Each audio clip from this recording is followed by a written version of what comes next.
Joining me now, our first interview of the day, Assistant Finance Minister Zed Seselja here in the studio. Thanks for your time. Thanks, Tom.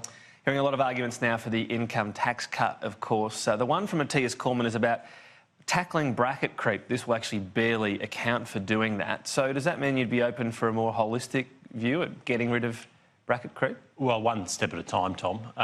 There's no doubt that this tax reform that we've put on the table would make a really big difference, and it would reduce the rates that people are paying, and it would mean eventually that from $45,000, or I think from $37,000 as we go all the way through to $200,000, you wouldn't be paying more than 30 cents in the dollar. That is a significant reform. Look, what happens in the future, let's wait and see, but what we've got on the table now is a really substantial package. It will put money in the pockets of hardworking Australians. The Labor Party are clearly divided about it, and I'm reading today that not only are they contemplating voting against the tax cuts, they're contemplating sticking to their plan to actually reverse some of the tax cuts that we've already delivered. So not content with blocking tax cuts, they're looking at increasing tax cuts, increasing taxes at a time when we've seen an election fought very much on these issues, and people made their views known at the election only a few weeks ago. We'll see what Labor does on that. 41,000, I think, is where the bracket will start to go right out to 200,000. But it does, again, when you hear Matthias Cormann talking about bracket creep as the silent thief, you're still not actually stopping it, because, you know, you have this reform and then bracket creep starts its work again, if you like. Would it be better to have, you know, indexing of these brackets, and then the government doesn't get the incremental credit is the problem? Well, look, you know, we can have that, I guess, that philosophical debate about whether or not you would do that. What the government's policy is to do these major reforms. And so if your argument is we're not doing enough, well, let's have that argument. We think it's very, very substantial. At the moment, the question is, will we have the Labor Party in the Parliament, in the Senate, using their votes to vote for significant and substantial tax reductions for working Australians, or will they vote to block it? And that's what's on the table. Our position is very, very clear. We want this package to go through in its entirety. We want to give relief to workers right across the tax scales, and we want to return more of their money to them, because we think that is good policy. We think that's good for individuals and families, but it's also good for the economy to return more of that money and to have that money in the economy. So the question is not about some, you know, argument about whether or not... Well, but it's a question. It is, and look, it's I'm not dismissing it, Tom. It could also have been a path that you went down, so instead of, like, here's a big change hits in 2024 and so on, you could have announced a package where each and every year you get that indexation. Well, look, we're always open to new ideas. I'm not dismissing it. It's an important debate to have. We've got to always manage the fact that we are also paying down debt, and so I would always like to cut taxes more, but you've always got to balance those two things. So what we've got is a package that delivers substantial tax reform, but delivers strong surpluses, so we're able to pay down that. And that is the balancing act. Okay. But yes, it's an important argument to have, but at the moment we've got really significant tax cuts on the table. And the real question is, can we get them through the Senate? Will the Labor Party support There's a big push at the moment on infrastructure as well. Is it a time to consider going down that path of privatisation incentives again, which happened previously, whereas if a state sold an asset to build another, the government would help them out? Well, I guess that's going to be fundamentally a matter for the Treasurer and Minister for Infrastructure and others to contemplate.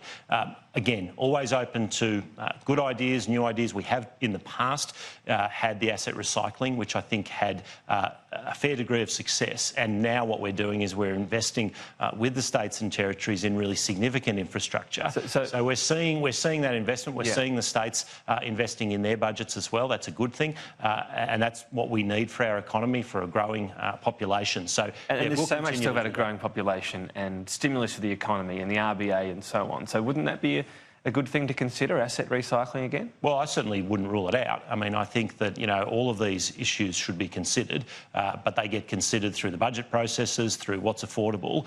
We're putting a lot of money on the table for infrastructure. I think there's an appetite to do as much as we can reasonably do within fiscal constraints to help build our nation, to build the roads, to build the rail, to support jobs in the regions and in our cities, to bust congestion. So that's been a really big focus. That'll continue to be a focus. In terms of those mechanisms, I've got an open mind, and I'm sure other parts of the government do as well. You spoke before the election about lifting the public service cap. So this is something that's been in place since 2015. The cap on the numbers of the public service frozen at or below 2006 levels. The reason for that was getting the budget back in order. It is, we keep hearing, back in order now. So should that cap be lifted at the next budget? Yeah, well, my view is that as we're bringing the budget back into surplus now, that now is the time for that cap to be lifted. Now, have you had discussions? I have had discussions. Now, the government hasn't made a decision on that. I'm making that case as the senator for the ACT in particular. And look, there's a number of good reasons for it. It's not just about Canberra, where I live, as important as that is, and for jobs here, but it is also looking at the capacity of the public service. We need to make sure, and we do supplement that capacity with private contractors and the like. Can be expensive. But it can also be very effective. I'm very positive about having a mix of public sector employees and then the private sector contributing to what the government does. So that should continue. OK, the case you're making, though, how is that being received so far? You must get an indication when you say...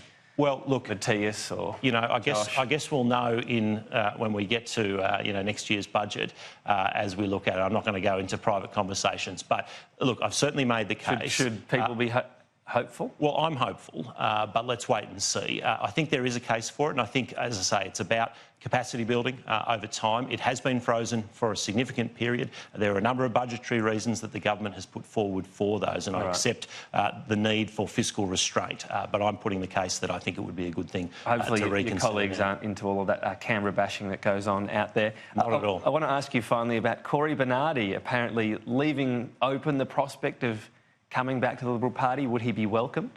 Well, fundamentally, that decision would be for the South Australian division of the Liberal Party. We have a state-based party organisation, and I'm a friend of Cory's. I still consider him a friend. I was very disappointed when he chose to leave the Liberal Party. He has worked constructively with us, it must be said, in recent times since he's been part of the Australian Conservatives rather than the Liberal Party. Look, I've got an open mind on all that. I think... Should him leaving be a mark against him and be considered? That's no small thing to leave a party mid-parliament as well when you've got quite a few years of your term to serve that was supposed to be on the Liberal Party. It's absolutely no small thing. And that's where the South Australian division of the Liberal Party no doubt will consider those things. As I say, I've got an open mind on it. He's a friend of mine. I think he's been a good contributor, but it was a big deal. It was a big deal to leave the Liberal Party when he did. Many of us were very disappointed when he chose to do that, and I guess there's still some bridges to be fixed, mended, in order for that possibly to happen sometime down the track. We'll keep a close eye on that. Sid Seselja, thanks always as ever for your time. Thanks, Tom.